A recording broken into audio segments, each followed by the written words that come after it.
If you've ever tried to speak Spanish and a native gave you a blank stare, or they simply said, no entiendo, then it's likely that you're incorporating an English sound that we need to avoid when we're speaking Spanish. Now, the good news is that there really is only one sound that causes the majority of pronunciation errors. And what I'm going to show you in this video is how, with just a little bit of practice, you can eliminate it, which will make your Spanish sound much clearer for Spanish natives to understand. So what is this sound that causes all of the issues? Well, let me introduce you to the schwa. Now, the schwa, represented by an upside down E, is the most common vowel sound in English. Now, this sound could occur on any English vowel, but in isolation, it kind of sounds like an Now, the schwa usually occurs on unstressed syllables. So starting with the letter A, we can think about words like about and manure. Now, written in the International Phonetic Alphabet, the word about looks like this.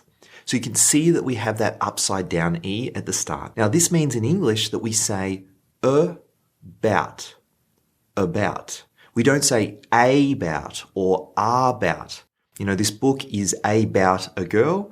Now we say this book is about a girl. Now, since the stressed syllable is the word bout, we end up with that schwa on that unstressed A. Now, if we look at the Spanish word for to love, we have amar. Now, the stress on this word is on the second syllable, mar, which means that the start of this word looks a lot like the start of about in English. So when English natives are speaking Spanish quickly, they often end up saying amar. So incorrect, amar, correct, amar. Amar, amar. As I mentioned earlier, the schwa could occur on any English vowel, so we have to practice eliminating the schwa with each vowel sound. Now I'm going to run through some examples of each of the other vowel sounds in English so that you have words to practice with in Spanish. Then I'm going to talk about the main technique that you need to learn to eliminate the schwa from your Spanish. So for the letter E, we have words like lesson, and a close Spanish word would be the verb conjugation for they grow. Now incorrect would be crecen, and correct would be crecen. Crecen, crecen. Then we would have the English word different, and a close Spanish word would be the translation. So the incorrect would be diferente, diferente. And the correct would be diferente, diferente. For the letter I, we have pencil, and a close Spanish word would be the word for easy. So incorrect, fácil. Correct, fácil. Incorrect, fácil. Correct, fácil. Then we have the word similar, and the close Spanish word would be the direct translation. So incorrect, similar, similar. Correct would be similar, similar. For the letter O, we have command in English, and the close Spanish word would be the verb to eat. So incorrect, comer. Correct, comer, comer, comer. Then we have economic, and again the closest word would be the translation. So incorrect, económico, económico. And the correct would be económico, económico. Then for the letter U, we have the word support, and a close Spanish word would be this verb. The incorrect, superar, superar. Correct? Superar.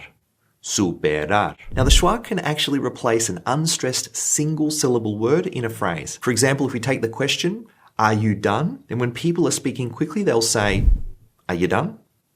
Are you done? Where you becomes yo. Now a close Spanish word for this question would be the verb to help in Spanish.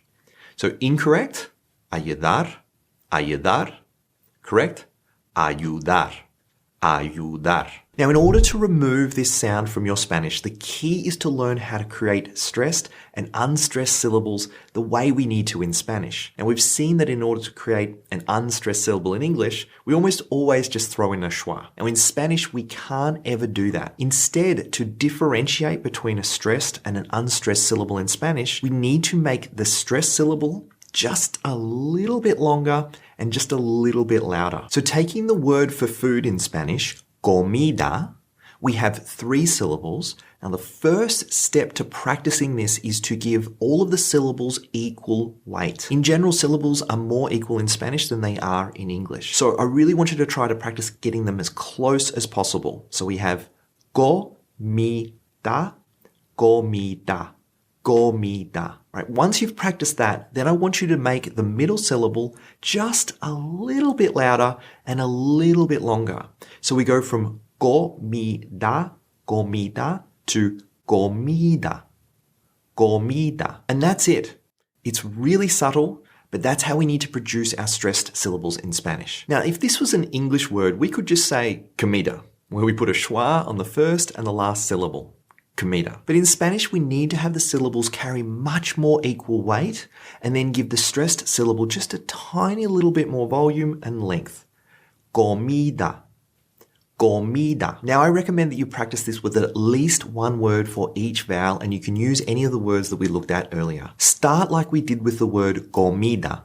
Put equal weight on each syllable and then make the stressed syllable just slightly longer and slightly louder. Now, another area where we see students commonly introducing the schwa is with the words este, esta, and esto, especially when these words form part of a phrase. You can learn more about how the schwa occurs in phrases with these words in this video here.